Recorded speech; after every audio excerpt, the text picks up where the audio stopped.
बहुत बहुत बधाई आपको Manisha ji. Thank you sir. तो एक बार फिर तालियां बजाएं। Thank you. देखो सज्जनों, मेरे सामने हॉट सीट पर बैठ गई हैं मनीषा लालवानी जी। ये एक स्टेनोग्राफर हैं और ये अजमेर राजस्थान से हैं। बहुत बहुत स्वागत आपका मनीषा जी। कैसा लग रहा है आपको? सर, लोगों की दिल की धड़कनें तेज होती है, मेरे पेट में बटरफ्लाईज हो गई है। सर एकदम ब्लैंक हो जाते हैं एक्चुअली में, इतना कुछ सोचा होता है और वो एकदम साफ हो जाता है यहाँ आते ही। एकदम गायब? गायब, लिटरली गायब। मतलब आपको बताना पड़ेगा कि आप कहाँ हैं? नहीं आप सर। केबीसी के सेट पे हैं। हाँ जी सर, आप हॉट थैंक सीट पर यू। बैठी हुई हैं। आपके सामने एक बहुत ही मूर्ख आदमी बैठा हुआ है। सर अलग अलग तरह के प्रश्न जो है वो पूछता रहता है और यहाँ की जनता जो है आपको चारों तरफ से घेर के रखी हुई है। हाँ जी। अगर आप सही उत्तर देंगे तो वो ताली बजाएगी।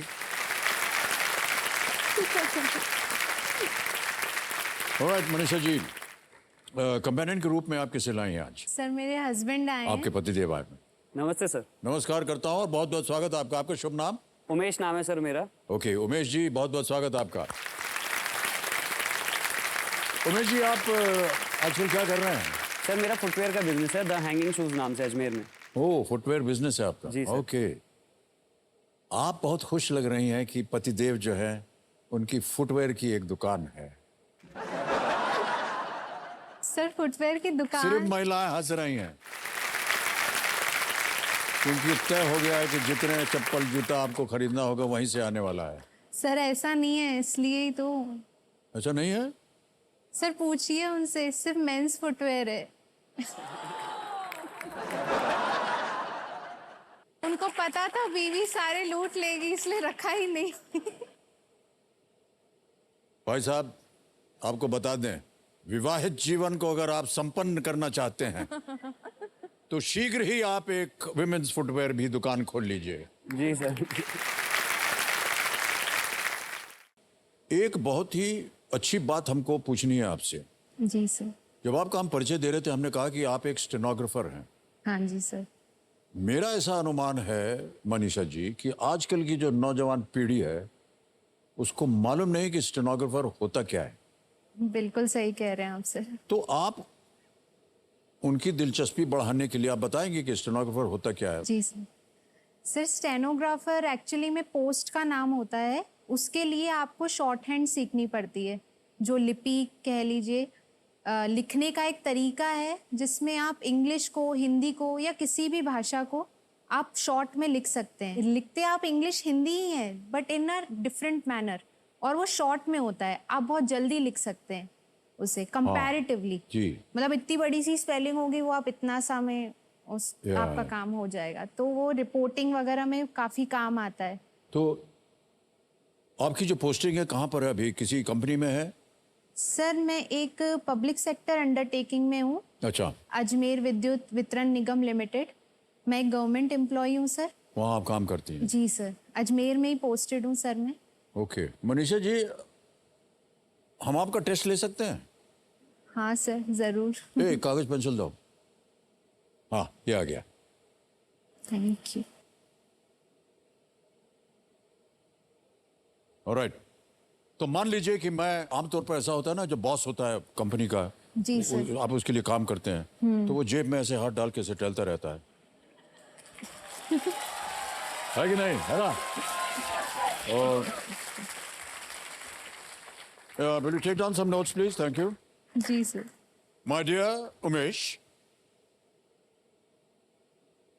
I would like to inform you that if within 1 week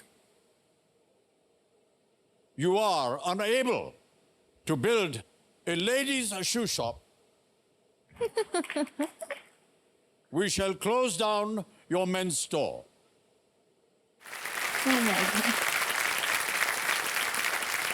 Thank you very much. With kind regards, Manisha L. अब हमको पढ़ के सुना देखना पड़ेगा कैसे लिखा आपने। जी सर। तो ये तो शॉर्ट हैंड है। हाँ जी sir. My dear Umesh, Yes. I would like to inform you that if within 1 week You are unable to build a ladies' shoe shop. We shall close down your men's store. Thank you very much. With kind regards, Manisha Lalwani. गई sir आपकी नौकरी।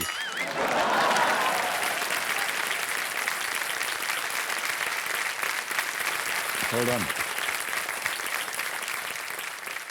आजकल की पीढ़ी को शायद stenographer का जो जी, महत्व सर। है हाँ, नहीं वो मालूम है। महत्व नहीं इसलिए हम मालूम। आपकी सराहना करते हैं। आपने बहुत सर, सुंदर तरीके पीढ़ी से को भी और Hold on. काफी लोगों को नहीं पता है सर।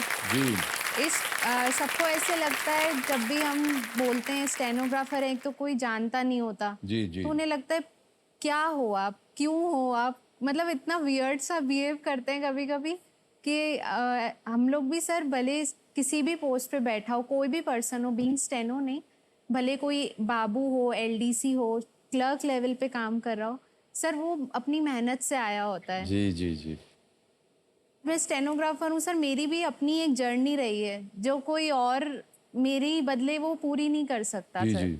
मेरी भी अपनी मेहनत रही है तो सर, लेकिन सबको ऐसे लगता है स्टेनोग्राफर तो ऐसे ही बन गए होगी, क्या किया होगा, क्या ये भाषा ही तो सीखी है। मैं बोलती हूँ एक बार 2 दिन बस आप ट्राई करके देखिए, पता चलेगा आपको पता कि चलेगा आपको कि कितना मुश्किल काम है। 10-12 घंटे सर पर डे आपको प्रैक्टिस चाहिए। बहुत ही महत्वपूर्ण काम होता है। ताली बज जाए स्टेनोग्राफर के लिए। यस ऑलराइट मनीषा जी, अगला प्रश्न आएगा 10वां प्रश्न। तो इस एक मौके पर चांस बिल्कुल मत लीजिएगा क्योंकि ये मौका दोबारा आपको नहीं मिलेगा। 10th क्वेश्चन, 2 लाइफलाइन बची हुई हैं, 3,20,000 रुपए आपके स्क्रीन के ऊपर। अगला प्रश्न ये रहा।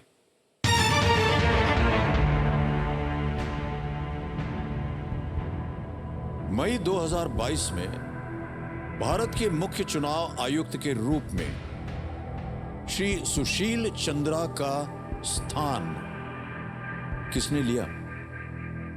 In May 2022, who succeeded Sushil Chandra as the Chief Election Commissioner of India?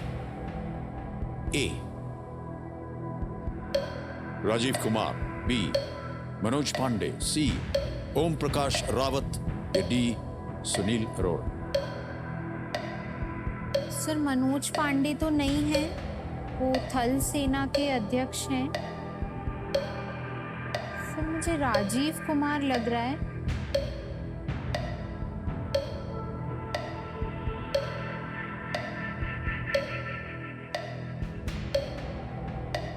Sir please lock option A, option A Rajiv Kumar. Rajiv Kumar जाएंगे उसके साथ। ऑलराइट, ए राजीव कुमार पे ताला लगाया जाए।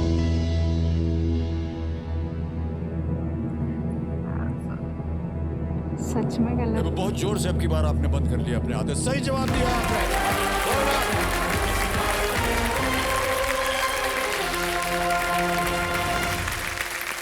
चेक आ रहा है आपके नाम 3,20,000 रुपए का। मनीषा जी तालियां बच्चे आपके लिए।